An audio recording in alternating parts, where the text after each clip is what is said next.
Bom, pessoal, começando a terceira parte da aula de hoje. Então, eu tinha falado para vocês lá no primeiro vídeo a questão de micro e macro, das diferentes análises. A escola do culturalismo, a escola da cultura política, é interessante porque justamente ela, na minha opinião, ela faz uma espécie de equilíbrio entre essas duas vertentes, tanto a micro quanto a macropolítica, tá? Bem interessante. Eu tenho que comentar aqui com vocês uma questão importante. Quando eles estavam escrevendo o livro, na década de 60, já havia tido uma crítica, tá, ao antigo institucionalismo, feita pelo behaviorismo, comportamentalismo, numa tradução mais literal da palavra. Eu não gosto muito, eu prefiro chamar do behaviorismo, tá? Que é uma escola, na verdade, que é interdisciplinar, que vem da psicologia, e aí tem discussões a respeito dela, vocês podem achar no Google, enfim. Tem inclusive um artigo bem interessante do professor aqui da URGS, o professor Paulo Pérez, meu conhecido, meu amigo, tá? Que ele justamente vai falar sobre essas questões a respeito do comportamentalismo. Tá bem sintetizada, bem tranquilo de ler. Se alguém tem interesse em descobrir melhor a história da ciência política, talvez seja bem interessante essa leitura desse artigo, tá? Paulo Pérez, o nome dele, tá no Cielo. Eu não me recordo exatamente o nome do artigo, mas eu acho que tem comportamentalismo no seu título, ok? E o que é esse behaviorismo? Ele foi uma crítica forte ao institucionalismo chamado antigo, né? Que eu já falei em aulas passadas, que justamente queriam métodos mais científicos, mais rigorosos na análise dos fenômenos sociais e políticos. O behaviorismo depois também entra em declínio, tá? Se perde um pouco dessa ênfase no que eles acreditavam, desse quantitativismo, inclusive. Há uma espécie de exaltação exagerada pelo behaviorismo no quantitativismo chamado, tá? Vocês vão ter isto, metodologia quantitativa, mais adiante, tá? Mas enfim, o que é a diferenciação entre a macro e a micro? No micro, tu tens um foco individual, né, nas atitudes e políticas individuais da pessoa. Já no método macro, o mais comum é a estrutura, o funcionamento das instituições e seus efeitos. Então, da mesma forma como vocês viram em sociologia clássica as diferentes maneiras de pensar a sociologia, pensando por um lado muito mais estruturalista, por exemplo, o marxismo, a própria escola de Durkheim de pensamento, ao passo que Weber tem um pensamento muito mais focado na ação do indivíduo, né? Então, essas questões aqui, em minha avaliação, não é que a cultura política e o culturalismo vai privilegiar tanto o macro, mas também tanto o micro, mas vai tentar, através da pesquisa que eu vou mostrar para vocês agora, na sequência, tentar mais ou menos sintetizar ou reunir essas duas posições, tanto de micro quanto de macro política, tá? Então a cultura política seria mais como uma conexão entre elas, tá? Por quê? Porque a compreensão do sistema político e suas instituições é possível pela análise individual por meio das pesquisas que possibilitem conhecer as atitudes e o comportamento da política da população. Vou mostrar para vocês no final dessa aula alguns exemplos no caso brasileiro. Então, como é que a gente chama desse pesquisa? Tá? Vocês vão ter, talvez com o professor Douglas, a pesquisa tipo survey, né? Tem um livro famoso sobre pesquisa tipo survey do Earl Babi, um autor aqui que é bastante utilizado em pesquisa quantitativa, tá? Que parte do pressuposto comum que as pessoas manifestam suas opiniões, suas atitudes, seus sentimentos pela fala. É a chamada entrevista por questionário. É uma forma, né? Entrevista as pessoas e as pessoas manifestam a maneira como elas pensam isso. Evidente que hoje, em pleno 2021, eu falar isto é uma coisa, mas quando surgiu esse tipo de pesquisa, ela demorou muito a ser disseminada. Inclusive eu tive contato com professores que trabalhavam com surveys, mas bem mais antigamente, de décadas, tipo década de 70, década de 80, e esse livro foi escrito em 63, vejam bem. Essas pesquisas eram difíceis de serem realizadas, tá, pessoal? Hoje em dia tu tem uma facilidade imensa para fazer esse tipo de pesquisa, desde que seja bem feita, mas as tecnologias e as ferramentas do passado eram bem complicadas, né? Como é que tu ia fazer, por exemplo, uma entrevista em países como os Estados Unidos e Brasil, uma única organização, por exemplo, aqui a UFES aqui vai fazer, é complicado, há décadas atrás. Até havia esse tipo de pesquisa, mas era muito raro, né? O mais comum é que eram pesquisas mais localizadas. Essas pesquisas quantitativas, elas diferem da qualitativa, tá? Porque a gente compreende qual que é o... Professor, muitas vezes eu não consigo entender algumas discussões nas ciências sociais, né? Vocês pensam assim, qual que é a diferença básica entre eu fazer uma entrevista e ela ter um seio qualitativo e a outra ter um seio quantitativo? A diferença é a seguinte, pessoal. Na pesquisa quant, tá? O professor Douglas novamente vai ver isso, vai explicar com muito mais propriedade do que eu. A gente tem que respeitar certos, o que a gente fala na estatística? Parâmetros para formular inferências sobre a população. Existem muitas pesquisas de survey, inclusive de institutos conhecidíssimos aí pelo Brasil afora, não vou citar nomes, que tem erros colossais de pesquisa, tá? Não seguem os parâmetros. Não é fácil realizar pesquisas quantitativas. Tanto não é fácil que quando eu quis fazer no mestrado uma pesquisa quantitativa sobre o comportamento político, né, convido vocês a também um dia, se quiserem, ir lá no portal da URGS, da biblioteca, como é que é o nome? Lume, repositório digital, tá lá tanto a minha tese quanto a minha dissertação. Na minha dissertação, então, eu trabalho com uma pesquisa, um survey que se chama ESEB, Estudo Eleitoral Brasileiro, mas no caso era da onda de 2002, tá? Que eu sou antigo, tá, pessoal? Então a pesquisa era da onda de 2002. Ele já tem, a cada 4 anos eles fazem esses estudos, então eu acredito que ano passado deva ter tido em outro formato, mas com certeza o de 2016, o de 2016 e o de 2012 houve esse também estudo eleitoral brasileiro. Essas pesquisas surgem com o chamado Instituto Gallup, na década de 1930 nos Estados Unidos, para ver quem venceria as eleições. Inclusive, esse mesmo instituto, se eu não me engano, errou de forma bárbara por uma questão de utilização do Correios para as pessoas responderem, né? Naquela época era Correios, né, pessoal? Não tinha redes sociais.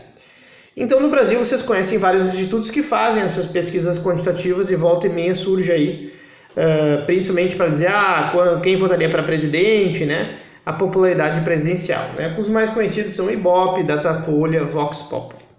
Ok? Tá, pessoal? Então, as pesquisas quantitativas, elas ganham um fôlego com a cultura política que vão fazer perguntas a respeito do que as pessoas sentem, das atitudes, das opiniões, sentimentos, que é aquilo que o Alban Verba falava. Lembre-se, cognição, afetividade, que é sentimentos, né? E também a avaliação que as pessoas fazem do sistema político de maneira geral. Já vou mostrar exemplos para vocês. Então, a partir, não digo dos autores, mas a partir dessa escola, foi possível a gente saber a congruência, a ligação, a conexão entre a estrutura social, macro, com as opiniões dos indivíduos, micro, tá? Então, ao fazer esse tipo de pesquisa, vários estudos depois vão mostrar, por exemplo, as diferentes avaliações, as diferentes percepções acerca do sistema político. Na aula que vem, então, vou fazer comentários bem interessantes de achar como em alguns países, por exemplo, alguns temas, algumas questões são muito diferentes, né? E aí que a gente dá, digamos assim, valor àquilo que a antropologia talvez remeta um pouco para nós, que é calma, né? Essa ideia de eleitor racional, calma com isso, porque na verdade o ser humano ele produz uma teia de significados muito grande. Essa é uma frase do Weber. Eu tomo todos os dias um café e eu tenho a xicrinha do Durkheim, Marx e Weber, e a frase é do Weber. Quer dizer, o homem é preso às teias de significado que ele mesmo teceu. Essa é a frase. Ou seja, então muitas vezes a gente acredita que o eleitor somente quer, por exemplo, maior renda. Será que é isso, pessoal? Será que realmente o eleitor só quer maior renda e deu? É que nem diria o assessor de um presidente dos Estados Unidos, que ele responde, mas o que importa? É a economia, estúpido. Essa é a resposta. Será que é só isso? Só a economia, só o dinheiro no bolso importa? Pensem um pouquinho sobre isso, tá? E a partir desses instrumentos de pesquisa, então, é que surgiram várias e várias pesquisas que puderam comparar, né, e tornar, como o mesmo nome diz, política comparada de uma maneira muito mais interessante dos últimos 20, 30 anos aí. Há críticas, então, ao estudo de Almond e Weber, eu tenho que citá-los, tá? E existe uma revisão, inclusive tem um trabalho que também é antigo, se eu não me engano, da década de 80 ou 90, que é a Democracia Cívica Revisitada, ou The Civic Culture Revisited, tá? Com algumas críticas em relação ao modelo de Almond e Weber, tá? E aí, basicamente, essas críticas elas se dividem, tá? Alguns cientistas políticos aceitam a existência de uma cultura política, tá? Mas negam o modelo dos autores. Na verdade, hoje não se utiliza mais esse modelo estático que os autores utilizam.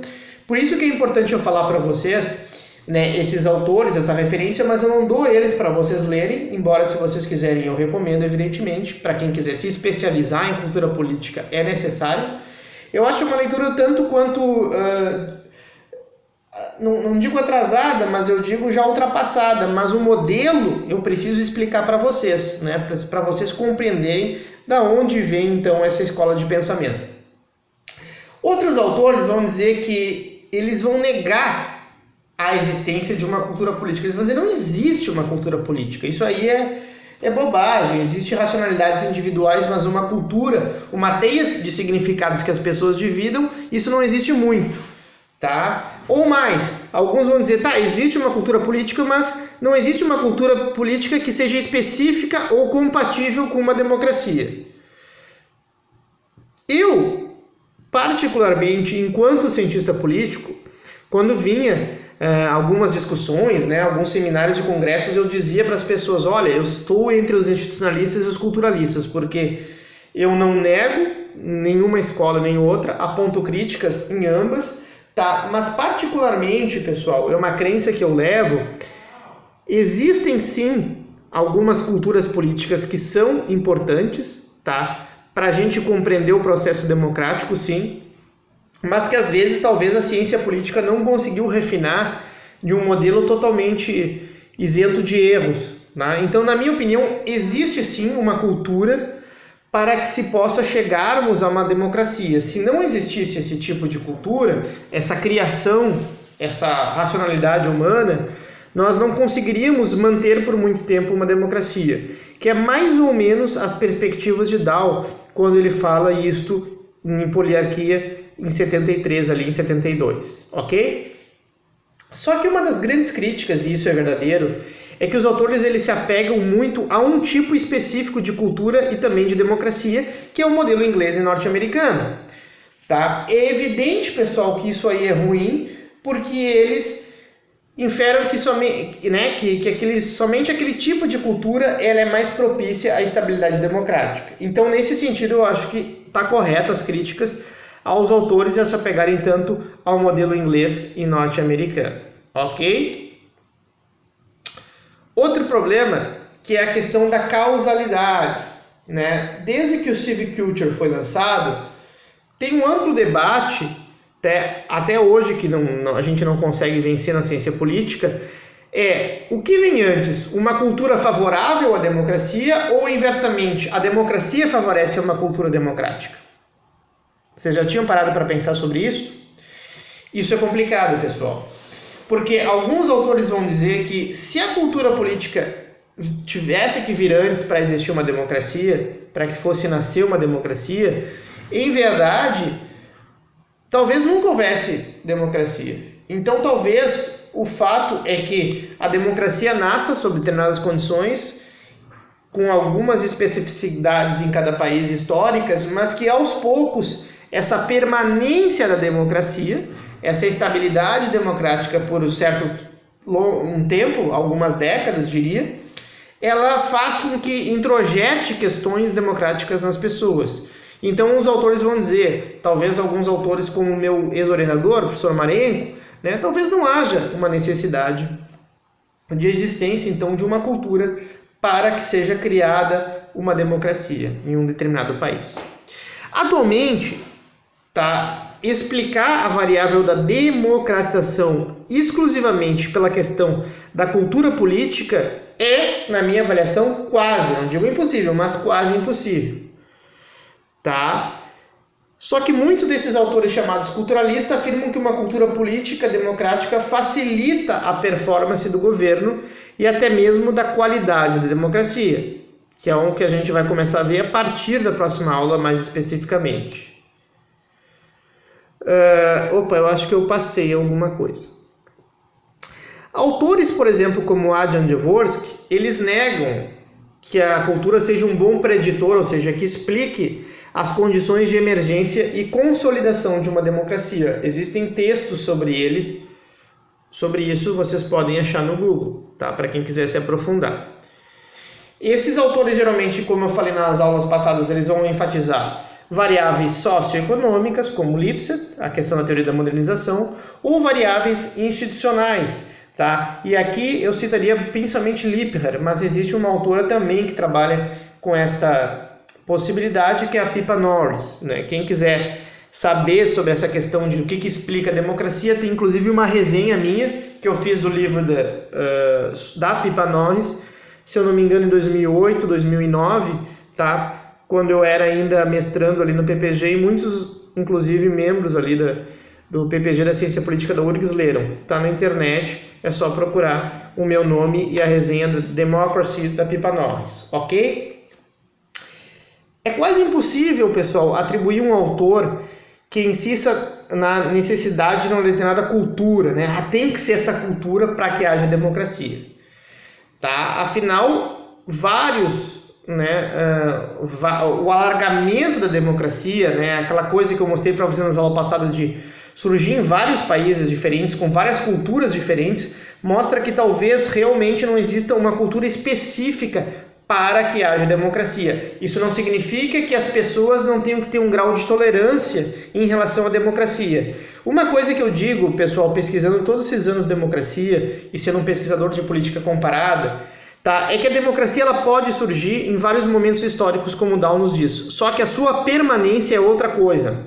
Então é muito fácil às vezes surgir uma democracia, mas se não tiver condições, se a cultura política dessas pessoas for uma cultura política autoritária, por exemplo, pedindo intervenção militar, aí não vai adiantar muito a gente ter democracia por muito tempo.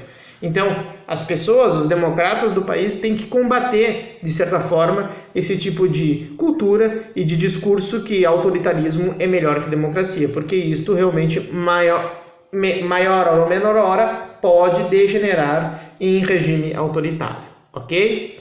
Ainda temos mais uma parte da aula, não se perca!